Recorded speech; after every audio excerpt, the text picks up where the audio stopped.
Continuamos nuestras transmisiones desde la Feria Internacional del Libro de Guadalajara 2022 y el día de hoy está con nosotros un editor heroico, alguien que sí es coherente cerebro-boca cuando pone algo sobre las placas, sobre el papel y bueno, es un honor para nosotros que estés aquí, Carlos. Les presento a Carlos Armenta. Él es desde 2014 editor y librero en Impronta Casa Editora y además es el presidente del Comité de Editoriales Independientes de la CANIEM. Bienvenido. Hola, pues muchas gracias por la invitación. No, gracias a ti. Me gustaría que nos hablaras un poco de la historia de todo este concepto de esta comunidad, porque no sabría decirle solamente que es una casa editora. Sí, pues nosotros iniciamos en 2014. Somos un equipo de 11 personas, 12 personas. Básicamente lo primero que ocurrió es que nos gustaba rescatar las máquinas viejas, los fierros viejos con los que se hacían los libros previo a la fotocomposición y la era digital del libro. Y entonces eso, digamos, fue lo primerito, buscar un lugar, un espacio para tenerlos y demás. Y luego ya después se abrieron las posibilidades de tener ahí una librería, una cafetería, una zona de exhibición de arte. Entonces, realmente lo primero era el rescate de esto que ya tenía años ya lleno de la chatarra.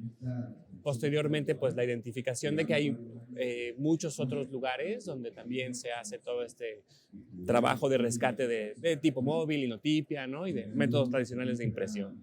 Lo primero que hicieron fue crear una comunidad que estuviera interesada en todo eso, pero ahora han creado un catálogo. ¿Me podrías hablar de ese catálogo? Sí, bueno, lo primero que hicimos, o sea, fue también hacíamos unos libros pequeñitos que eran más de tamaño así, chapbook, con autores que ya estaban en el dominio público, que no había que meternos en el problema de las regalías. El proceso de hacer estos libros es muy lento, podemos tardar hasta 3 meses en hacer, o sea, una vez que el manuscrito está cerrado, en la producción del libro.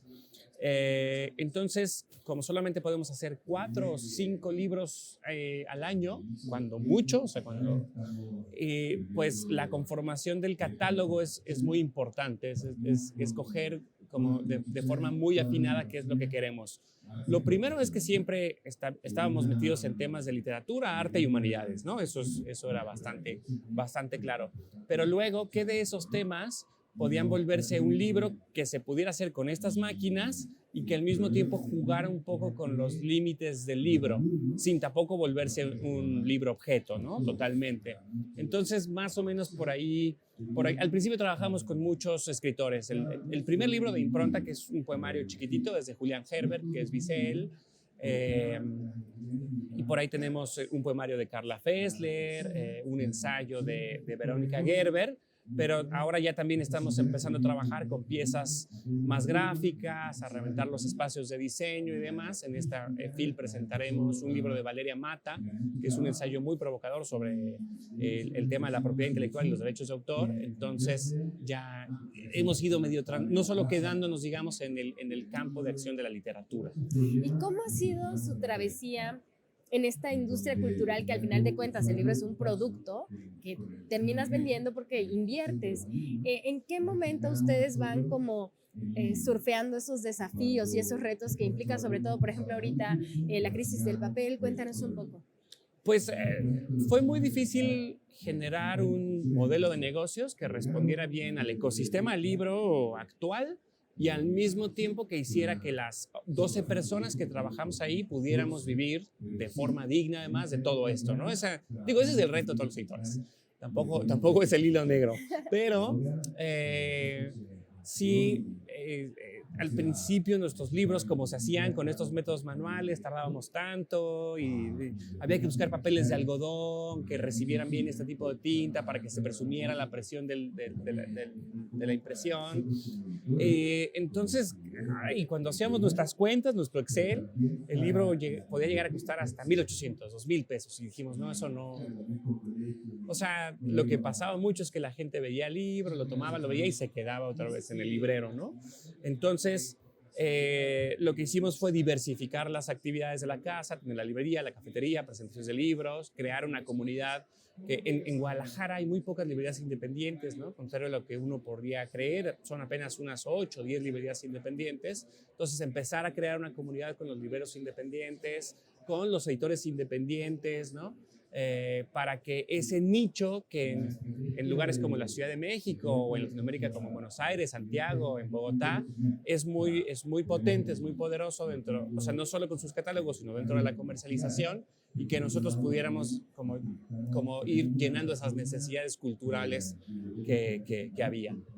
Y, por ejemplo, este año y el próximo ya tienen planificados, bueno, más bien para el próximo año, ¿cuáles son los libros con los que van a ir aumentando el catálogo? Sí, son tan pocos los libros que podemos hacer que muy fácilmente se llena el año. Okay. Sí, el año que entra ya está prácticamente lleno, junto con todo el tema de Guadalajara, capital mundial del libro. Haremos un poemario de Ángel Ortuño, que murió el año pasado, entonces estamos ahí en los últimos detalles. Todavía no entramos a fundir la tipografía, eso debe ocurrir en los próximos días. Estamos trabajando una especie de novela de Gabriel Wolfson, escritor poblano, y hay un par tenemos que ajustar la agenda para los otros 2 libros del año. Pero ya están ahí viendo cuáles son los que entran. Estos son los más próximos y que se harán o sea, con tipo móvil, con la fundición del linotipo y demás. Ahora el tema que era lo que decías es encontrar los papeles adecuados que no terminen por hacer que el libro cueste muchísimo, porque aunque nos animemos a hacer la inversión, al final el precio de venta público del libro puede llegar otra vez a los 1,000 pesos, 1,500, y eso realmente sí afectaría mucho pues la comercialización del libro. Y definitivamente no se quieren volver una casa editora como de libro objeto, ¿no? Como si quieren que se democratice, digamos, el acceso. Es que es muy curioso, algo que se hacía antes ahora se vuelve de culto y eleva su precio de una manera incontrolable. Siempre ha sido la tentación, o siempre ha estado ahí. Otras editoriales de letterpress o que rescatan dialogan mucho, digamos, con el libro objeto. Algunas veces hacemos una edición de 500 libros y 50 los hacemos en pastas duras, con una caja, un fotograbado, qué sé yo. Y además eso ayuda a pagar el resto de la edición. Pero sí nos interesa mucho que finalmente el libro no termine en cajas o termine en manos de muy pocas personas, ¿no? Entonces, de hecho, usamos licencias de libre distribución. Tenemos mucho tiempo trabajando en estas licencias, en cómo operan el contrato y cómo operan para que no sea trabajo impago, es decir, para que el autor reciba sus regalías, y lo único que permite esta licencia es que el libro esté colgado, escaneado, en este caso no es un PDF, para que se presuma el papel que usamos y demás, en nuestra página web.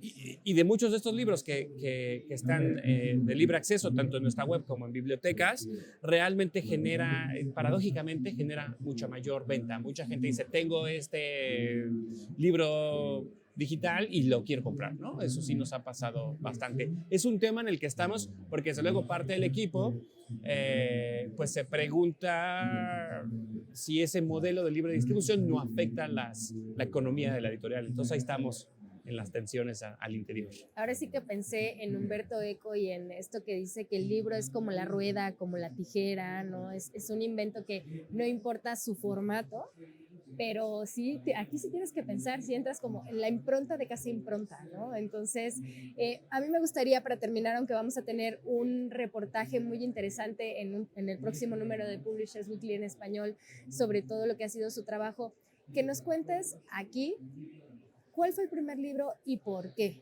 de Casa Impronta? El primer libro fue ese poemario que se llama Bisel, de Julián Herbert. Fue medio fortuito, todavía estábamos muy pegados, digamos, te digo, como al tema de la literatura y los escritores solamente. Lo vimos de casualidad, me parece que en la Feria del Libro de Oaxaca, pero era como el 2013, la casa todavía no estaba lista, estábamos ahí. Casi 10 años. Ya, sí. Ya teníamos las máquinas, habíamos estado haciendo varios ejercicios de proyectos editoriales, pero ya en ese momento nos habíamos decidido a echar a andar un proyecto más robusto. Y el poemario nos había gustado mucho. Es un poema amoroso, pero con una perspectiva un poco oscurona, erótica. Entonces, nos parecía que a Julián le había gustado mucho los libros que estábamos haciendo, las máquinas, nos había visitado, tiene una relación buena con Guadalajara, pienso, viene la FIL muy seguido y muy amigo de los dos Ortuño de Guadalajara siempre. Entonces, ese fue el primerito, me acuerdo todavía cuando estábamos eligiendo, está hecho con una tipografía Bodoni que fundimos, y bueno, fue todo un tema escogerlo. Y era un formato todavía pequeño, como el octavo, pues, que es chiquito, el chapbook. Y luego hicimos el caminar, que fue cuando pasamos, bueno,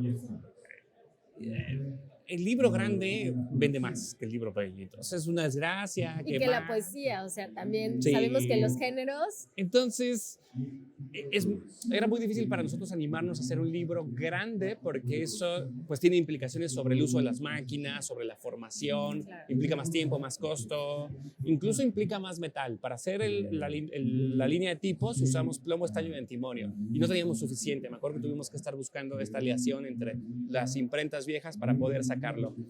Pero nos gustó el paso de Julián al caminar de Henry David Thoreau, que es un clásico de la literatura, porque nos animamos a hacer un libro ya en un tamaño más cercano a una especie de media carta rebasado, y como que ahí fue cuando ya nos animamos a decir, vamos a hacer libros el resto de nuestra vida, no queda de otra, ¿no? Y ahí fue que ya empezamos con el proyecto en forma. Carlos, pues solo me queda agradecerte, también darle las gracias a Impronta Casa Editora, gracias a Librerías El Sótano, a la Feria Internacional del Libro de Guadalajara y a ustedes por seguir esta transmisión de Publishers Weekly en español.